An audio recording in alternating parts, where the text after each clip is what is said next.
Hi, I'm Hamish Black, and welcome to Writing on Games. At the time of writing this, I have experienced nearly 2 weeks of some of the most intense emotional shifts a game has ever caused me. I have felt unbearable stress, anger, sorrow, depression, anxiety, worthlessness, the list goes on.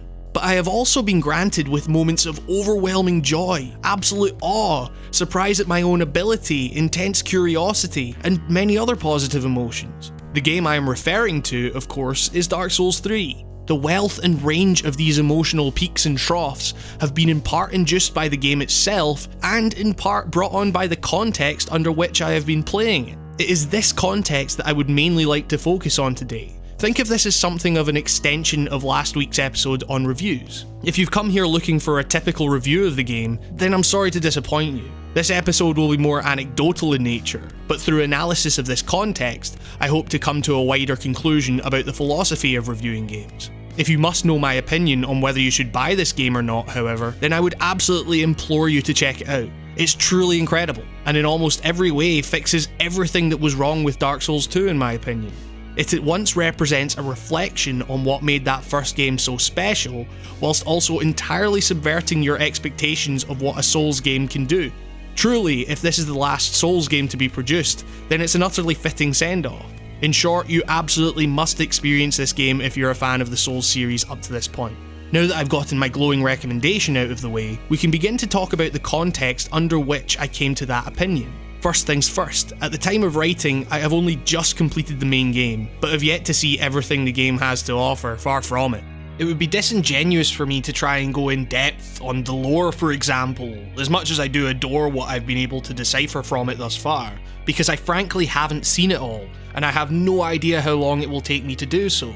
I'll state up front that this will certainly not be the only video I do on Dark Souls 3, so take from that I will absolutely continue to play this game and analyse it further, because it has hooked me incredibly deeply. To go deeper into that context, this is what has been causing me the greatest amount of stress whilst playing the game. Of course, the game is incredibly difficult. For my money, perhaps the most acutely difficult game of the series, and I'll go into why a bit later on. But the main cause of anxiety for me was thus: this game is an absolutely terrible game to play for review. I think it's up there with Dark Souls 1 in terms of quality, don't get me wrong, and it's to the game's credit that this creeping feeling didn't affect my enjoyment of the game, but that creeping feeling still resided nonetheless. In terms of playing through a game in order to hit a deadline, self-imposed or otherwise, I cannot think of one worse than this. To go back to the start, I received my review copy of the game, graciously provided to me by Bandai Namco PR for disclosure's sake, on Tuesday the 5th of April. The embargo for reviews or footage beyond a certain point was the day before that. Bigger outlets and YouTubers had received their copies about 2 weeks prior to this. At first, my excitement was through the roof. Not only was I going to be able to play one of the most anticipated titles of the year before most other people, aside from other reviewers or those playing the Japanese version, but this was also the first pre-release game I have received since starting the channel. I received pre-load copies of Firewatch and Hitman, for example, but I was only able to play them upon their general release. As I began playing through this game, however, a sense of dread started to loom over me. Partially spurred on by the countless deaths and feelings of utter futility I was experiencing, making me wonder if I could even progress past certain stages, it was the idea that I had 6 days to play through as much of this unbelievably difficult, obtuse and obfuscatory game as possible before trying my best to form some kind of analytical opinion on it. I reiterate, this meant 6 days to play through as much of a Dark Souls game as possible. Given that I'm a human being with quite a hectic life outside of this games writing lark, I certainly wasn't going to be able to devote all 144 of those hours to playing this game, even if I wanted to, and you can call me a filthy casual all you want for that. As it stands, at the time of writing, I have put over 30 hours into the game, and as previously stated, have only just seen the conclusion of the story. In this time, I have legitimately had to curb the onset of panic attacks from the idea that this game might be the most difficult of the Souls games, yet it was the one I, perhaps naively, imagined I would have to play through in the shortest amount of time. I'll avoid spoilers as best I can here, but some of the bosses in this game are the most interesting I have ever come across. That said, they have also been the most infuriating. Combat requires an agility and finesse not previously seen in the mainline Souls games. Although I will state that I have never played Bloodborne, the combat definitely feels informed by that game's lightning fast, moment-to-moment movements and decisions required by the player. The bosses in particular are not afraid to unleash near constant flurries of aesthetically dazzling yet physically terrifying attacks, and dying time and time again as my allotted time to play at night slowly sapped away, and as the deadline for writing this piece grew ever closer, I was genuinely feeling more stressed than I ever have done playing a game. I started to look up guides to see if there were any skips or ways to cheese bosses, or to my shame, item duplication glitches, so I could get just a few more embers and receive that all-important health boost, just so I could see all the content in the game before writing about it. When I had other plans, I was constantly afraid of time I was losing that could be spent playing Dark Souls 3. Not just because of the addictive qualities of the gameplay, although that certainly was a factor, but mainly because I was worried that I was going to fail my obligations as a games critic and obsessive fan of the series. It was then that I realised, what the hell was I thinking? The nature of playing games for review runs almost entirely counter to the very foundations the Souls series is built on. Hitman and Firewatch were fine. They were short, linear, and not too taxing for someone who has internalised a kind of ludic vocabulary, as it were. Dark Souls, on the other hand, is long, requires a significant investment of time, and most importantly, a willingness to lose. The other games I'd looked at made loss feel like a hindrance, like I just wanted to get back in and win so I could get to writing, no matter how much I actually enjoyed playing them. In any Souls game, loss is not only not a hindrance, it's arguably the central mechanic in a kind of abstract way. I won't go too deep into death actually being a positive driving force in the game, because everyone who has even a passing interest in these games already knows why that is. In short, each death marks not a roadblock, but an area on which one must focus in the future, whether that be an enemy's attack animation, stamina or item management, or whatever else. My point is that playing this game for review felt to me like I was necessitating viewing death as that roadblock, as opposed to a crucial learning experience. This game required me to learn an entirely new way of playing that not even the shift from Dark Souls 1 to 2 taught me, but I was consistently, and perhaps subconsciously, placing those lessons on the wayside because I was viewing this game in the same way I was viewing something like Hitman, where death isn't as key a learning experience, although you can certainly learn a lot from death in that game. As soon as I realised this, and I mean literally as soon as I realised this, everything about the way I was experiencing the game changed. It made me realise a number of things. One, that the way I was forcing myself to play the game was as counterintuitive as I have previously mentioned, and two, that I was forcing myself to play this way, meaning that I didn't have to. Just a heads up, here I'm going to talk about a specific boss battle that occurs right around the mid-game. It's not hugely spoilery or anything, but if you want to go in completely blind, then I'd recommend skipping ahead, even though arguably you'll miss the entire point of this video. On second thoughts, just watch it, okay? Chances are you'll be looking up strategies for this thing when you come to it anyway. I had been stuck on one particular boss, a dude called Pontiff Sullivan, for a day or so, and had used all my embers, this game's equivalent of humanity, to summon the NPC character to assist me in the fight, but to no avail. The boss's movements are incredibly fluid and require a keen eye for the minute tells in the animation in order to predict within a few frames which specific attack is going to come your way, and react accordingly. What makes this boss different from others in the game that follow this formula is that at about the halfway point he decides to clone himself, creating a spectre which, despite its aesthetically ethereal nature, hits just as hard as his original. Summons, and by extension embers, are seen as something of a requirement, as not only do they allow one player to distract the original whilst the other attacks it, but once the clone enters the fray, it allows each character to take on one each, as opposed to having the full force of both focused on the player. Embers in this game also give a significant health boost, in a way that's very reminiscent of Demon's Souls actually. So without this, I had resigned myself to the fact that I was likely never going to get past this boss in time to write a piece on the game as a whole. I decided to capture footage of the boss battle, running in time and time again to create the dumb "you died" montage you saw earlier.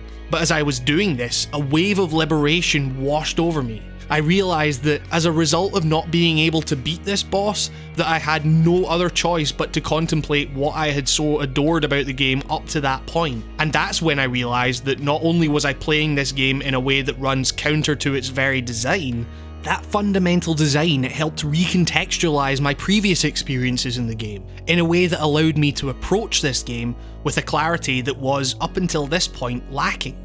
I realised that I already knew the key thing that I adored about the game, the fact that, despite bearing many resemblances to previous Souls games, this game was forcing me to learn how to play in an entirely new, but still resoundingly satisfying way. And that challenge was to be embraced, not avoided.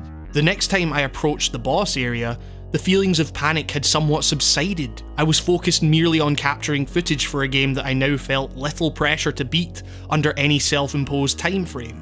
I entered the arena, no summon to help out, no health boost, and began to read the deadly symphony of fire and magic on the screen in such a way that I could avoid enough damage and get hits in wherever possible, where his health started to noticeably decrease, and he progressed through stages of the battle I had up until this point yet to see.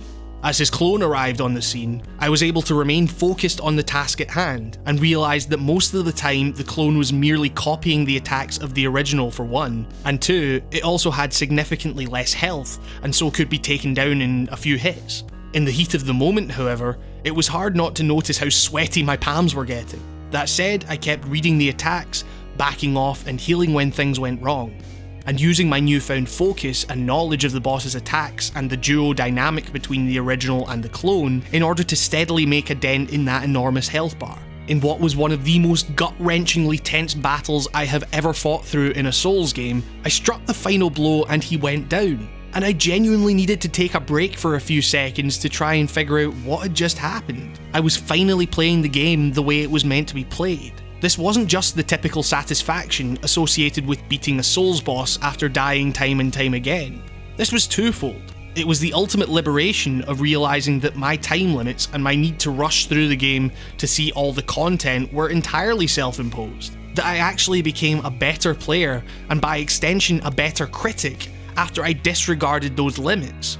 A clearer head allowed me to better focus on not only the visual stimuli presented to me and the moment-to-moment reactions required of me as a player, but also the wider critical opinion I was forming of the game, and why it was that I was so hooked by the game's design. After this revelation, I decided to take the time to return to areas I had previously rushed through, and found that even if I had relentlessly continued on my quest to see all of the content, what I really meant was the ending of the game. I wanted to feel like I had completed it, even if that meant missing out on some of the most compelling parts of the game. All of this got me thinking about the principle of game reviews and professional reviewers. They had only received code for this game maybe a week before I had, so how much of the review process involved them rushing through content just to try and see all of the areas on a superficial level without really taking the time to explore? How much of their experience with the game revolved around getting lucky with certain enemies and bosses without actually learning from them? With all of this in mind, how seriously could one take the critiques of the game from professional reviewers? Maybe I'm just a terrible player? Maybe the bigger reviewers dug into absolutely everything and based their criticisms of the game on that fact, and my neuroses and anxieties about leaving things incomplete or putting out something based on a less than full understanding of it were clouding my own judgment? My point is, even though I have now completed the game, I still feel like I rushed through a significant portion of it purely because I was playing it for review. When GameSpot's Mike Mahardy criticised the late game levels for losing their design appeal, it left me questioning if he was playing the same game I was, in which the game gradually unfolds and actually opens up towards the end, both mechanically and in terms of level design, in ways that the earlier content perhaps felt somewhat restrictive, or at the very least linear. That isn't a dig at him or his review. Obviously reviews are subjective and they are welcome to write whatever they want to write. But it just made me wonder if the very nature of playing games for review, and absolutely needing to meet that release date deadline for publishing, was affecting the experiences of other reviewers in the same way it was for me. I don't know, these are all probably really dumb questions, and I don't know if I've actually produced anything useful here. I guess I just felt that it was important to document this new kind of experience for me, and attempt to exemplify the ways in which playing a game for review is almost entirely different from playing it for entertainment. and whether the constraints of playing for review can affect one's ability to think clearly and critically about the media they are experiencing. I'm aware this video goes against almost everything I stated in my previous video about what I wanted to do with my channel and how reviews should be handled, but I guess I just felt like doing something a little more personal and anecdotal this week, because the experience was interesting to me. I mean, I guess I also hope it was at least somewhat interesting for you too. As I stated at the beginning, this is by no means the last video I will do on Dark Souls 3. After coming to the realisation that playing through it as fast as possible to meet a self-imposed review deadline was counterintuitive, I began to identify numerous elements that I want to focus on and write about in future critiques and videos, regarding combat, lore, the way the game handles nostalgia and fan service, and many other things. So stick around if you want to hear my thoughts on more of that. I'll be playing this game for a very long time to come, and I'm so excited to be part of the discussion as the community begins to figure out and unwrap the insane level of detail this game contains. Speaking of sticking around, thank you so much to everyone for your continued support. The channel is almost at 1,000 subscribers, which is absolutely unbelievable to me. I have a few different things planned for hitting that milestone, one of which being a potentially dorky Q&A session for those that feel like they want to get to know me better for whatever fucking reason. People have also asked about the music in the show, and I feel that 1,000 subscribers would probably be a good time to compile it and release it as a free download. I should state that, for the record, I make all the music in the background for the show because I'm a megalomaniacal control freak. So yeah, there's a lot to get excited about if you're a weird voyeur, or not to get excited about if you, and this is almost a certainty, don't care. If you do want to know anything about me, either send me a question in the comments or follow and message me on Twitter at officialhamishb, the official bit is a joke obviously, and I'll answer them once I hit 1,000 subscribers, I guess. And the benefits of following me on Twitter also include the fact that I post a lot of memes. So you're definitely going to want to get all in about that. I'm so sorry. Anyway, that concludes a slightly different yet somewhat cathartic episode of Writing on Games. Thank you all very much for watching, and I'll see you next time.